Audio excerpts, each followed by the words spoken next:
Boa noite, hoje irei falar sobre o pré-relatório para o experimento 3. Assim, a primeira questão é dada por... Começando com o cálculo da corrente de armadura, podemos considerar a potência nominal igual a 2.000 watts e a tensão igual a 220 volts. A corrente de armadura se dá pela potência nominal sobre a tensão nominal, sendo 2.000 watts por 220, que será aproximadamente 9,09 ampere de corrente de armadura. Quanto a ligar a armadura da máquina à sua tensão nominal com o rotor parado, dependendo dos casos de ligação, um exemplo dado como excitação independente, a sua resistência de armadura será ligada diretamente com a tensão terminal dentro dela. Com o rotor parado, a uma tensão terminal de 220 volts, a resistência de armadura será muito baixa, assim elevando a corrente de armadura dentro do circuito. Dessa forma, a segunda questão também é dada por... Duas maneiras para partir a máquina sem causar danos ao enrolamento podem ser divididas na primeira parte, sendo um aumento gradativo de VT, para assim IA tentando acompanhar gradativamente o aumento da tensão de VT. Dessa forma, podemos utilizar o variac no sistema. O segundo método pode ser o método utilizado como colocação de um banco de resistências em série dentro do enrolamento, e assim retirando aos poucos, para que assim a tensão em VT vai se aumentando juntamente com a tensão em EA. Para isso, podemos utilizar o reostato.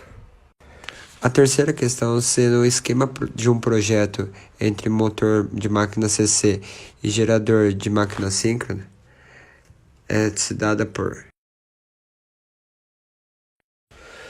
Bom, nesse exercício como proposto, nós dividimos o exercício em duas etapas. A primeira etapa, a máquina CC ligada como motor, e a segunda etapa, a máquina síncrona ligada como geradora. A máquina CC, utilizamos nela uma alimentação da tensão terminal após um retificador trifásico, e assim conseguimos medir a tensão de armadura e a corrente ligadas em série no enrolamento também de armadura. Para a corrente no campo, utilizamos um amperímetro em série entre o reostato e o enrolamento de armadura. Assim, com a saída da rotação do motor, utilizamos um tacômetro para a medição do rotor do eixo. Logo após, interligados à máquina síncrona, sendo essa geradora. Assim, ela é alimentada por um enrolamento de campo no rotor por um retificador monofásico, no qual a sua corrente podemos medir em série, como visto na imagem. E no seu estator, sendo esse o enrolamento de armadura, conseguimos medir a potência através de uma medição série do amperímetro em uma das fases e em paralelo com a tensão de linha entre duas fases. E dessa forma, conseguimos também fazer o cálculo da potência, sendo essa a raiz de 3 vezes a tensão de linha, vezes a corrente de linha, vezes o cosseno φ, sendo φ o ângulo de defasagem entre as fases. Assim também, conseguimos fazer a medição da tensão final, a tensão após a retificação trifásica, no caso, colocando em paralelo uma medição também de um voltímetro com a carga, e também a corrente da mesma, colocando em série com a carga. E último exercício, sendo a relação entre basicamente a velocidade e o torque, consideramos a resposta a seguir. Para o último exercício proposto, analisamos a relação entre a velocidade de rotação e o torque de uma máquina CC funcionando como motor. Bom, para isso dividimos em duas etapas. A primeira etapa podemos dividir até a velocidade base, até o aumento do ganho da sua velocidade e após o ganho da velocidade base.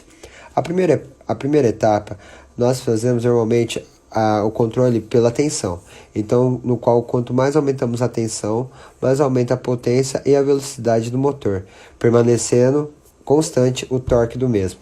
Assim, a partir do momento da velocidade base, a velocidade começa a aumentar, entretanto o torque começa a cair. Com o decaimento do torque, a sua potência permanece constante.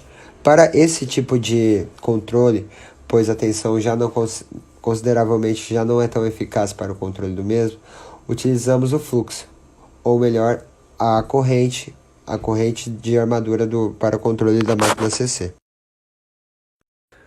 Muito obrigado pela atenção e até o experimento 3.